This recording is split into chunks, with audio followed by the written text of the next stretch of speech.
Well, hello everyone and welcome back to 48 Now. I'm digital host AJ Wiest, and today I am joined with a man who makes a living off of stopping crime. Of course, I am joined with Officer Bruce Jansen with the Huntsville Police Department. Officer Jansen, thank you so much for coming in today. Thank you for having me here. This is awesome. Yes, absolutely.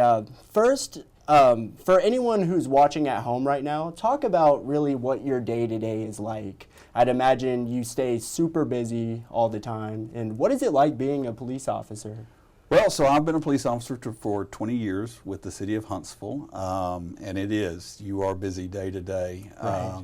Currently, I am the Crimestoppers liaison for the Huntsville Police Department and the municipal court liaison. So I deal with anything that comes from the court side over to the police side to make sure that our officers get their court cases and get to court so that they can provide the court any information that they need for what they witnessed on any crime or traffic stop or something like that. And then obviously with Crimestoppers, I bring y'all information a couple of times a week, and we run our Valley's Wanted and we run the Crime of the Week. And then when the tips come in from our tipsters, I receive those tips through a application called P3, and I can interact with those tipsters. And what I try to do is, if I can go and try to facilitate the arrest of our bad guy that we've run, I will go and try to get that person in custody. If it's something that might need somebody that's got more talent or talents than I have, I can get that to our investigators, U.S. Marshals, FBI, our SWAT or narcotics team, whoever I need to get a hold of to make sure that we get that person into custody safely. That's right. It's a very busy job and a lot of moving parts to it, without a doubt. Yes, there are a lot of moving parts. You know, we have friends with the Madison County Sheriff's Department and the City of Madison right now. We're trying to hopefully expand beyond that. We do get tips for our friends up here in Tennessee, up here on the state line, and a lot of North Alabama will receive tips for counties or municipalities that are outside of the Madison, Huntsville area, and I work with those agencies to try to see if those tips can be either confirmed or get that person in jail for those agencies. Right. Was it always a career you envisioned for yourself, like as a little boy growing up? Well, I had two thoughts when I was a kid. I either wanted to be a race car driver or I wanted to be a police officer, and funny enough, now I'm both. So yes. I race in a series called the 24 Hours of Lemons. It's an endurance racing deal, and another officer and I race in it. And then, like I said, in January of '05, I started with the 46th session of the Huntsville Police Academy and graduated, and 20 years later, here I am today. By chance, do you race in a Mustang? No. What's funny is, so I grew up a huge Bill Elliott fan. And I race a 1986 Ford Thunderbird, which is painted up like his car from that same time period. So it's red and gold and white. And one of our police officers that I work with, he actually sponsors the car along with some other individuals and companies, and so we've got it painted up like Bill's car from '86. Well, that is super cool. Yeah. The reason I ask about the Mustang, we get your weekly emails, and I see that you are an HPD Mustang trainer. Yes, so the Huntsville Police Department back in 2015, the nice folks at Woody Anderson Ford were nice enough to donate the city a 2015 Mustang GT. But it's not just any regular Mustang GT, it's supercharged, it's got Roush suspension and brakes and exhaust and stuff on it. It makes around 700 horsepower. So its main job is to sit out on the interstate, and if anybody's out there flying down the interstate, that car will catch you. So it's I think 0 to 60 in like 4 seconds, 0 to 110. So it'll definitely catch me. It'll get up and go. You know, the city has no money other than just the stripes and the light bar was off of an SUV. All the equipment was out of older patrol cars, and you know, the folks at Woody's, they were nice enough to donate that entire car, and you know, it has done its job for, I guess, 10 years now. So.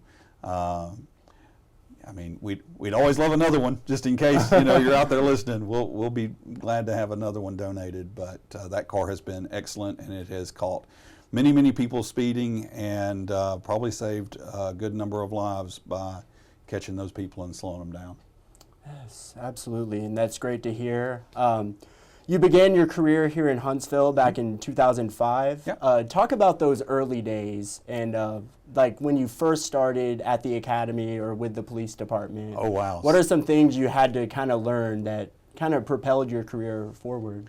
Well, you know, to be a police officer, one of the things they teach you right out the gate in the academy, and you don't really know because they don't tell you that they're teaching you this, but you have to have a mental toughness. You know, they train you to be physically tough, whether it's push-ups or sit-ups or a lot of running. But you know, there's a lot of getting yelled at. It's very much kind of a militaristic police academy back then. So, you know, they teach you all the laws. They teach you what you're working your way into. You know, my academy was 18 weeks, and it was one of those academies where, you know, you earn this badge that's on your chest, and I'm very proud to say that I feel like I earned my badge 20 years ago. You know, once you get out of the academy, you go into a 3.5-month field training program where you can be on first shift, second shift, third shift. It all depends on where your trainer's at the time. You go to 3 different trainers for 4 weeks at a time, and then you go back to your first trainer for a 2-week, we call it like a shadow phase. So the trainer's in the car. A lot of times they might be dressed down in like a polo shirt and some BDU pants, and a lot of that's so that your new officer who's in uniform can take charge, you know, and not, a lot of times the public will kind of see, okay, that's a kid, that's an older officer, and they'll go to the older officer.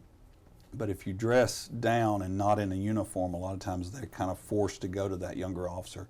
And we see if the younger officers can, you know, handle what's going on. We're not just going to throw them in the proverbial pool and let them drown. Right. You know, so we're teaching them how to swim, and how to swim within, you know, the confines of the Huntsville Police Department and what they're going to have to deal with. You know, in 2005, I got to go to Third Shift West, and that's where I had a lot of fun, learned a lot of things, worked with some really great officers, was able to hopefully help a lot of people during that time period. Worked second shift north for a handful of months, and then wound up on first shift south. I'd never worked South Huntsville before. During all of my training, I never worked south, and that was a very pleasant experience to go down there and have that side of town kind of, it's, you know, all 3 sides of town are different. And, you know, West Huntsville, very busy for the police. North Huntsville, very busy. South Huntsville's a little slower. I'm not encouraging crime in South Huntsville, but South Huntsville's just a little bit slower. And but when I got to South, it was totally different. It was, you know, I'd come from third shift, and now I'm here in the daylight, and it was night and day difference as far as you know, how things were. You know, I'd been very used to getting around the city without traffic on third shift, and all of a sudden I come to day shift and I'm on South and I'm on Airport Road and I can't go anywhere because it's wall-to-wall traffic. So you know, it takes some change. It takes some time to figure out, all right, hey, what's the ways around you know, the traffic, and how can you use that to your advantage. But Lots of stories, lots of fun. Hopefully, helped a good number of people. Know I've put a good number of people in jail that, hopefully, whether they got whatever help they needed to get or whatever, hopefully it made a difference. Absolutely. Before we get into some of your awesome stories, your Crimestoppers stories, catching criminals, I read a story about you the other day, rescuing a baby deer, a fawn, on Montesano Mountain back in 2018. Yes. Can you talk a little bit about that? Yeah. So, we were up running a school zone up on Montesano. I had a rookie officer with me at the time. And we'd run the school zone. Traffic had kind of died down, so Alan was like, "Hey, let's go somewhere else, see what's going on, another place." And we start driving down Montesano toward Governor's, and all of a sudden, traffic is just stopped, and I'm like, "What is going on?" And so I told the other officer, I said, "Hey, turn the blue lights on and let's work our way down and see is this an accident? Is somebody driven off the side of the mountain? What's going on?" And I get out, and they've all stopped because there is this little baby deer that's just teeny tiny, and it's got some road rash on, like its back hip, and they're like, "Officer, we got to do something." Mm-hmm. You come across these things that it's like, no matter police academy, field training, they don't prepare you for, some of these things. Right. You just have to make it up as you go. And I'm like, okay, hey, it's South Huntsville, we're on Montesano. They're not going to be happy unless we do something, right? And I'm like, okay, hey, I'll figure out what to do with this baby deer. So I pick it up. And at first, the little baby deer is like, "I don't want to be picked up." And as soon as I put the baby deer to my chest, it stopped. It stopped kicking and everything. And so I took the baby deer over to the patrol car, put it in the back seat, and I'm like, "All right, hey, we're gonna take it to a vet because again, it had some road rash." And I'm like, that's the only thing I can think of is take it to a vet. So we come down here to the emergency vet at Dr. Joseph Lowry and Governor's. And I walk inside, and of course the staff there is going crazy over this baby deer. I feel like I need to have a baby deer all the time now. Right. So so adorable. I saw a photo. I've never been so popular. So anyway, I walk in with this baby deer, and every phone they start calling, and the doctor comes out, the veterinarian comes out, and he goes, "Hey, I'm not allowed. I don't have the license to treat baby deer or wild animals, and so I would have to put it down." And I'm like, "Give me my baby deer back." Like, I don't, my baby deer, I'll go put it on my farm or whatever. Uh-huh. So the nursing staff, they did an excellent job. They wound up making a phone call. There was a vet just further down Governor's on the other side of the parkway that had a license to deal with wild animals. So I took the baby deer down to that veterinarian's office, and she was very kind to say, "Hey, there's like a wildlife rescue." I think it was in Birmingham at the time. She was going to treat the baby deer, get the road rash and some of the parasites off of the baby deer, get it shots, whatever you do with baby deer, and have the rescue come up and get them and take them down. So the baby deer lived happily ever after, and may still be in Birmingham for all I know. It might be, yeah. Well, that is such a sweet story there, absolutely. But now let's head into the Crimestoppers. Yes. I know you have some funny, interesting, incredible stories catching criminals here in the North Alabama area. Right. What are some of your favorites? Well, my first one,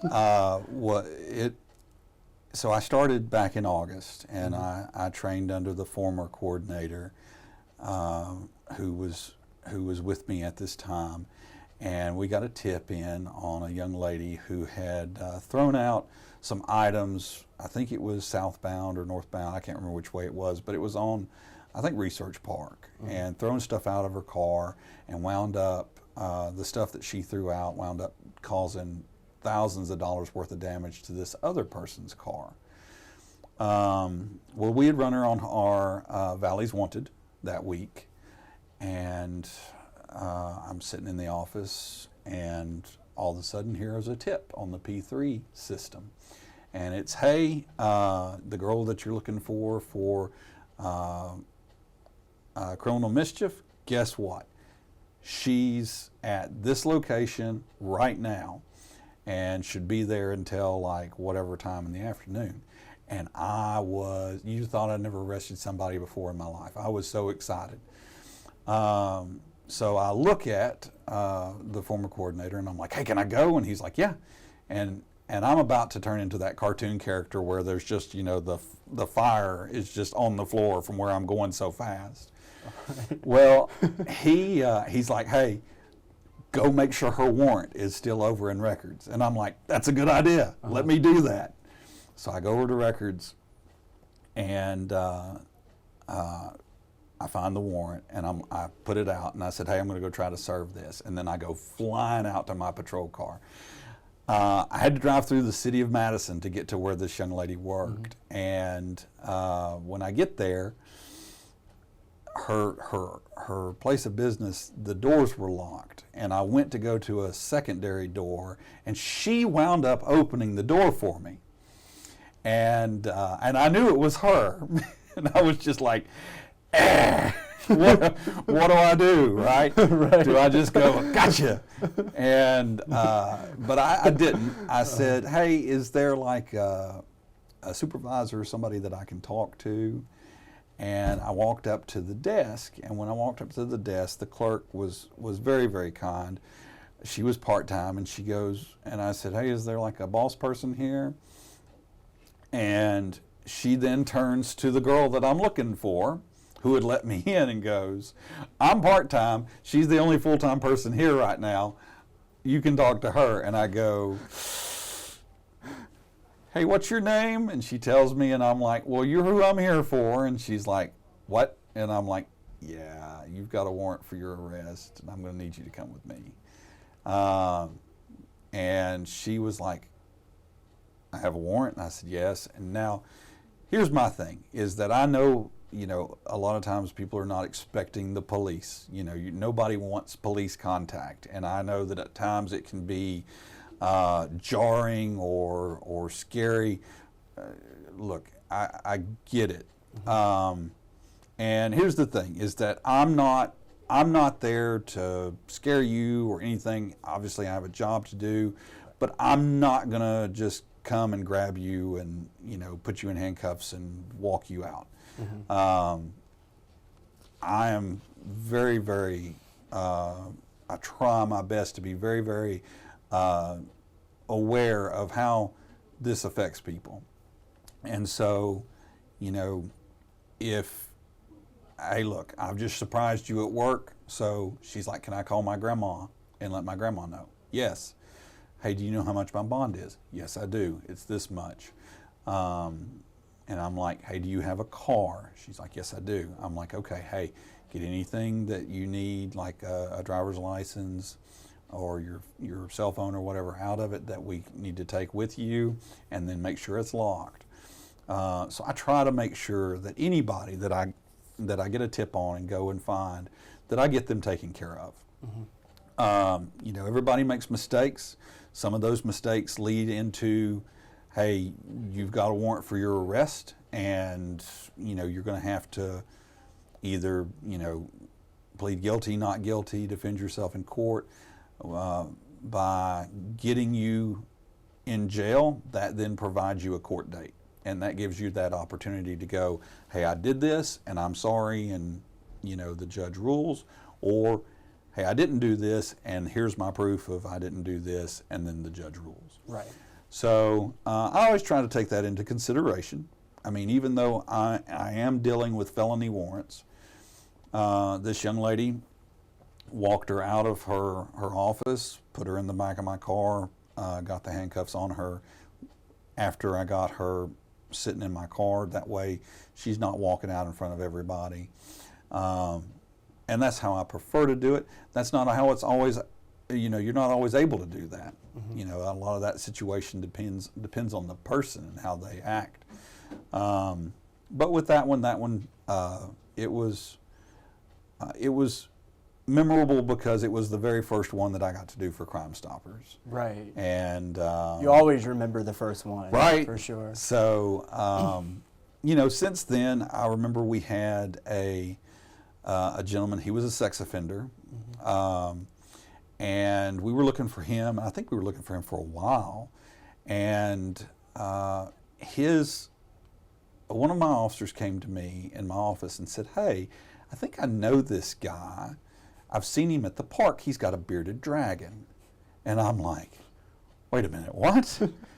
and the officer was like, "Yeah, he's got a bearded dragon. In fact, I'm pretty sure I've seen him at the park with it." And I'm like, "Okay."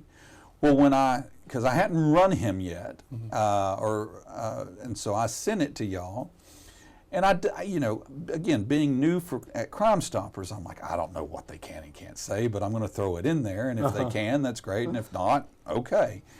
And I put in there, hey, has been seen at local parks with his bearded dragon. And I think Gina was doing it that week, and Gina was like, hey, he's known to be around the parks with his bearded dragon. And that made the difference in catching this guy. Yes. And it was, I started getting tips off of, hey, there's a guy with the bearded dragon. We know the guy with the bearded dragon. They didn't know his name. I even took pictures, and they were like, I might know that guy. But as soon as I said, hey, this is the guy with the bearded dragon, they knew exactly who he was. And and so we started working to try to get him into custody. Right. It's a dead giveaway, the bearded dragon there. Right. So I'm at my office one day, and all of a sudden my radio starts talking, and they call for me, and I'm like, who is calling for me? So I grab my radio, and I'm like, hey, what's going on? And but in police 10 codes, and so right. So anyway, I get on the radio, and they're like, hey, this guy's supposed to be over here at one of our soup kitchens. Mm-hmm. And so I'm like, well, that's just not even half a mile from here. It's from your station, you could throw a rock and hit it. And so I'm like, I'm on my way. So I get in my car, I come over, and I'm asking a couple of people, hey, have y'all seen this guy? And they're like, yeah, he went to the bus station. So I send somebody down Church Street to the bus station. I had come past the one on University and hadn't seen him. Mm-hmm. So I came out past the station here, and there's one bus station just right over here on Oakwood.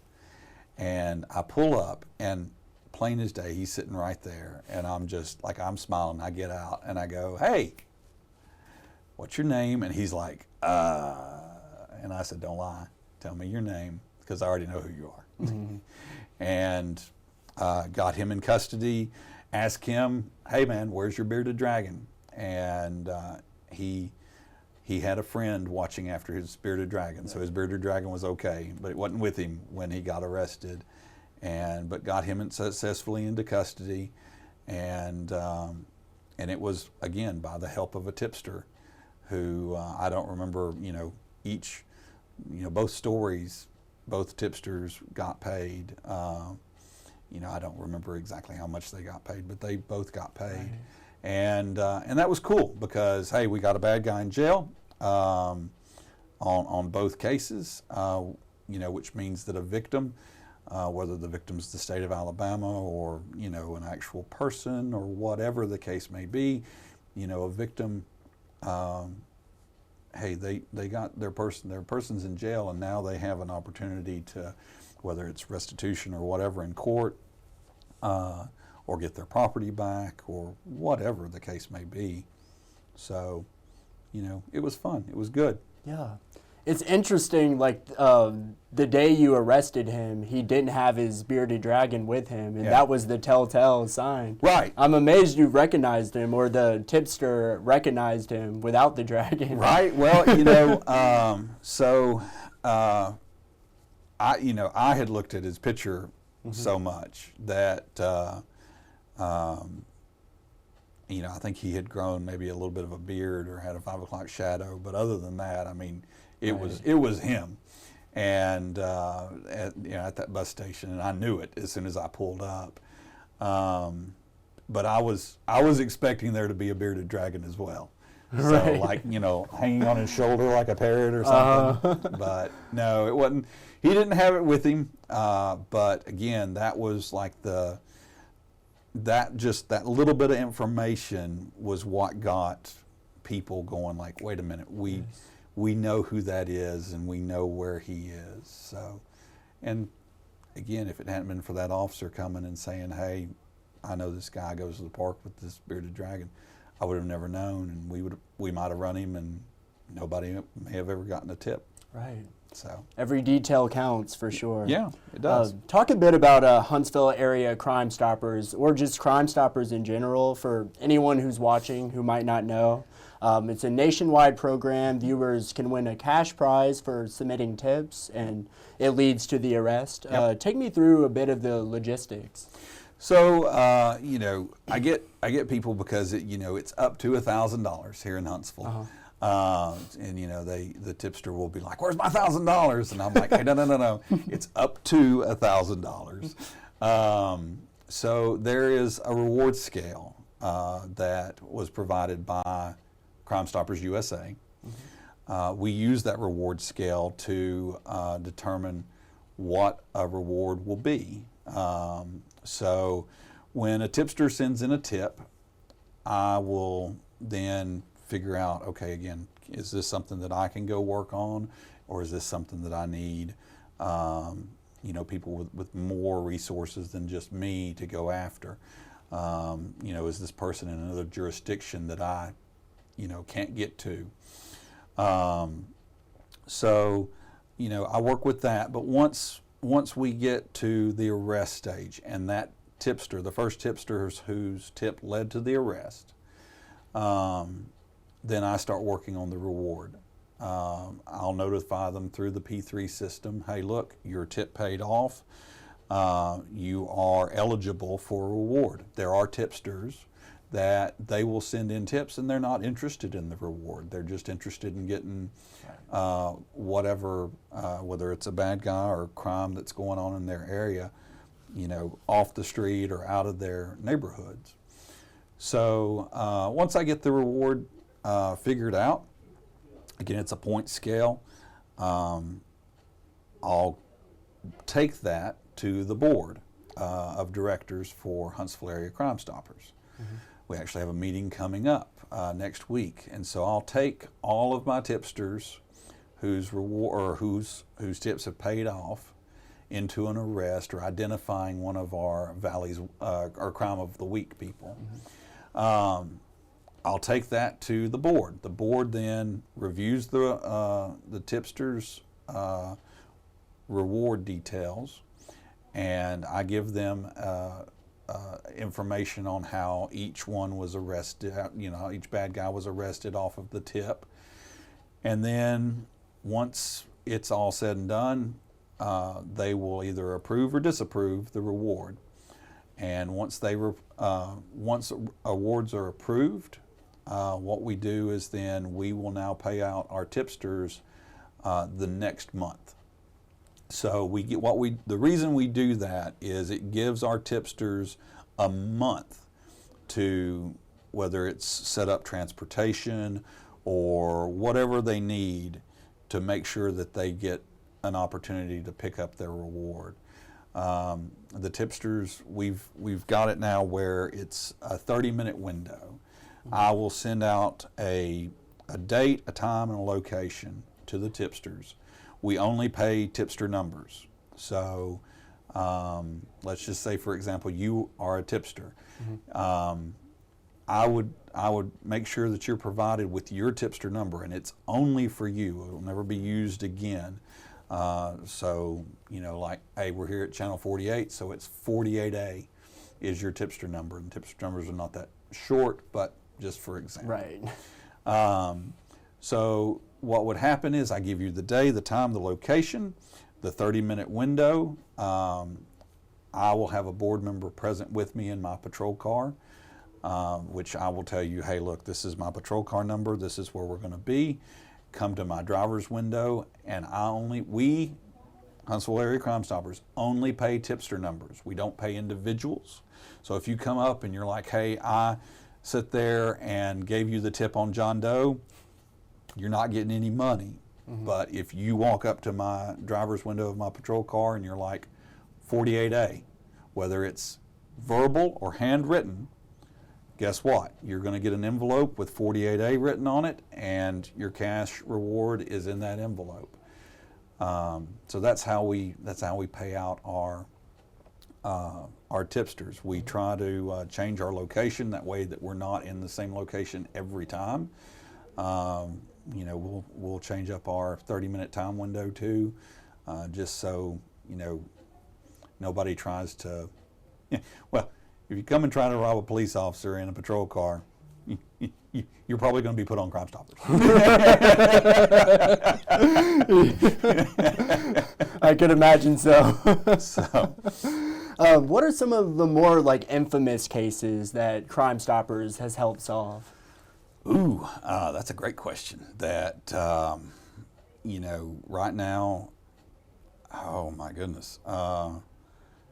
Well, so actually, this month we have a tipster who was able to give us a location for a gentleman who was wanted for sexual abuse of a child under 12, and with the help of investigators and other agencies, and with the tipster's information,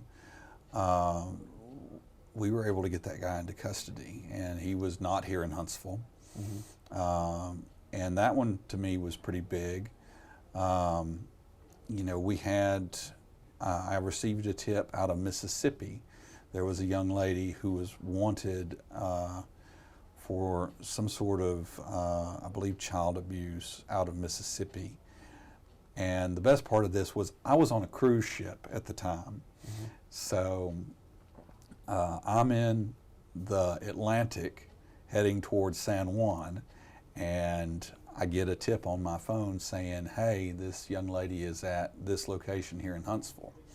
I sent that immediately to our anti-crime team, saying, hey, this girl's got a felony fugitive from justice, warrant for whatever through Mississippi, and can y'all see if you can locate her?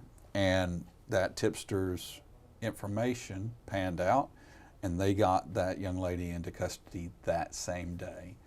And it's because of the tipster that they were able to get her into custody.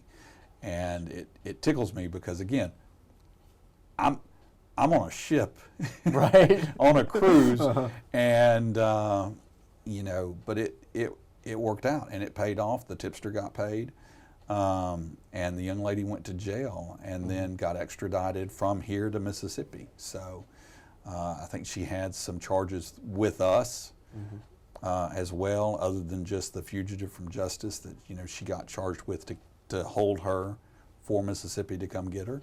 But that one was pretty big, and it stands out to me because, again, I was on a cruise ship. Right. But we're obviously we've got the missing realtor that we're looking for. I know that I've reached out to Crimestoppers throughout the country to see if they will help run and bring awareness to his kidnapping.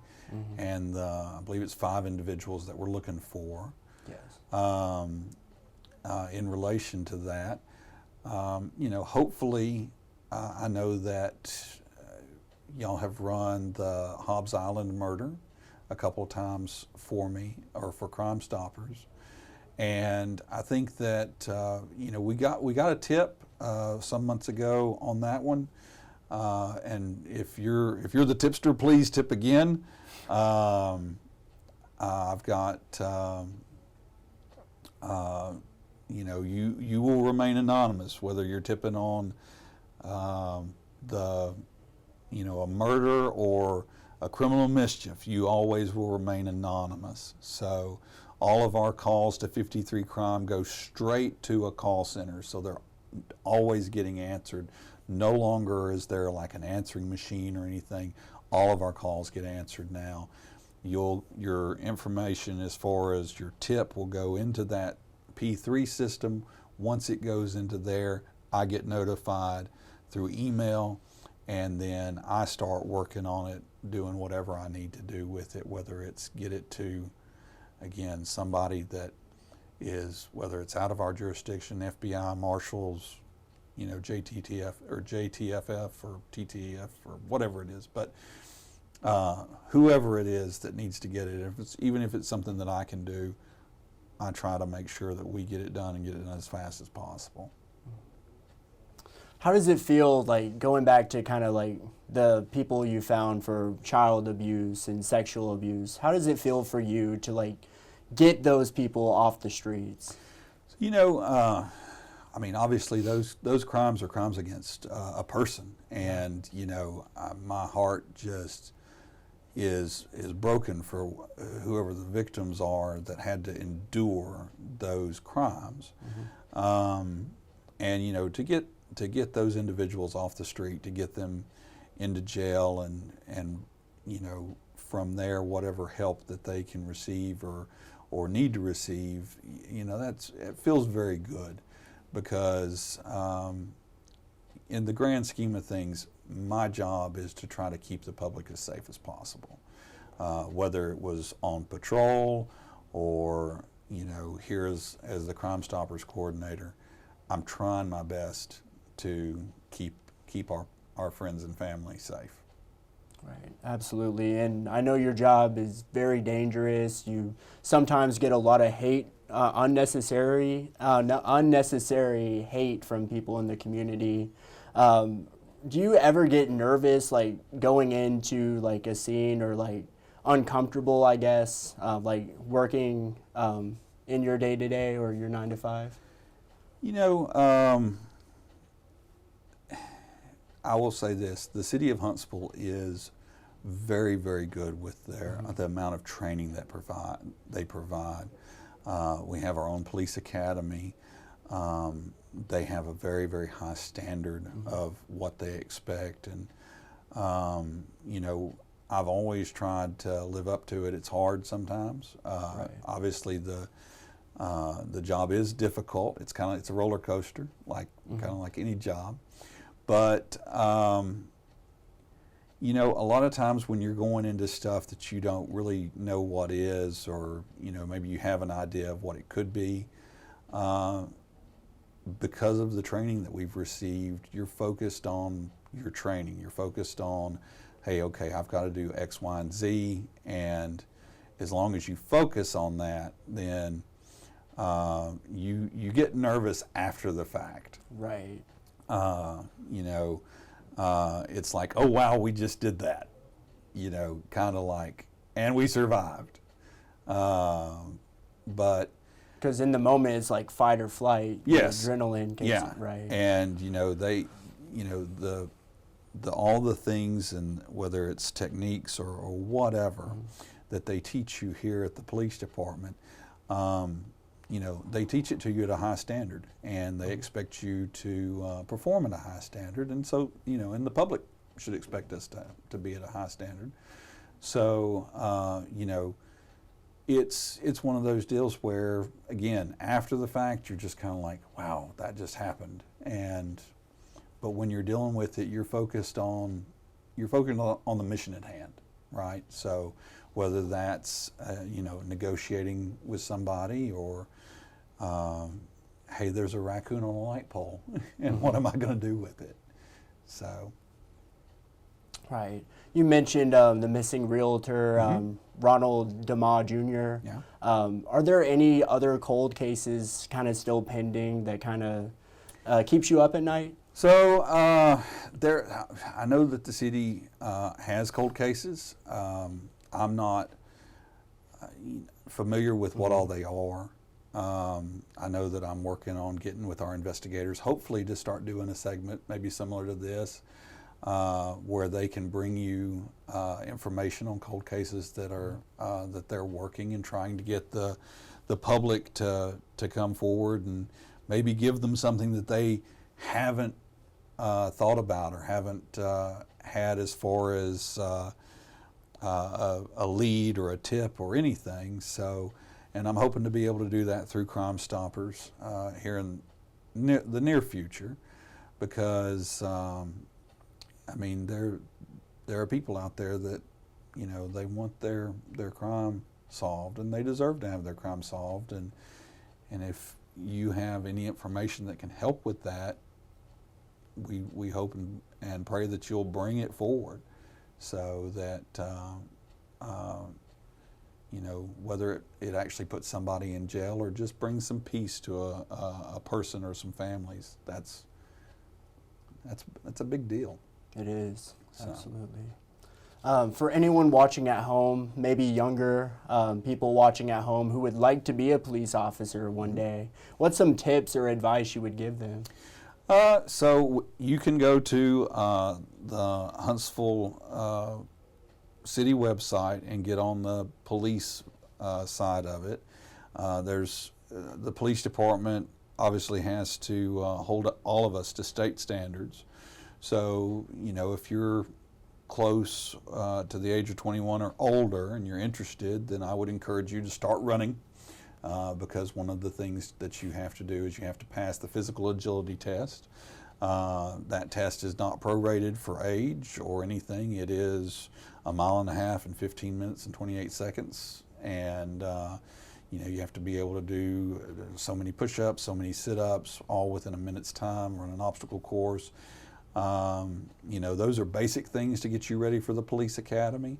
I would encourage anybody that's interested to come and ride along. You can fill out a citizen ride-along form with the Huntsville Police Department and ride any of the 3 shifts or any of the 3 precincts. You know, if you're a younger person that's in like high school or going off to college, we do allow for, we have a ranger program and we have internship opportunities. So, and it gives you like you get to actually, as an intern or as a ranger, ride with a police officer and go to calls, and it'll allow you to kind of see what we do day to day, riding along with a uniformed patrol officer. And then you can kind of see, hey, is this something you're interested in? Or it might not be something that you're interested in, but I will tell you that as a police officer, if you choose this as a career, you'll have the best stories. So, and it's, you know, when you help somebody, it is like the best, most fulfilling thing that you can do. I could imagine so, yes, sir. Well, Officer Jansen, that's all the questions I have for you. If maybe I didn't ask something you'd like to further add, feel free, but thank you so much for coming on today. Well, thank you for having me. I really do appreciate it. Yes, sir. Yeah. Absolutely. Cool.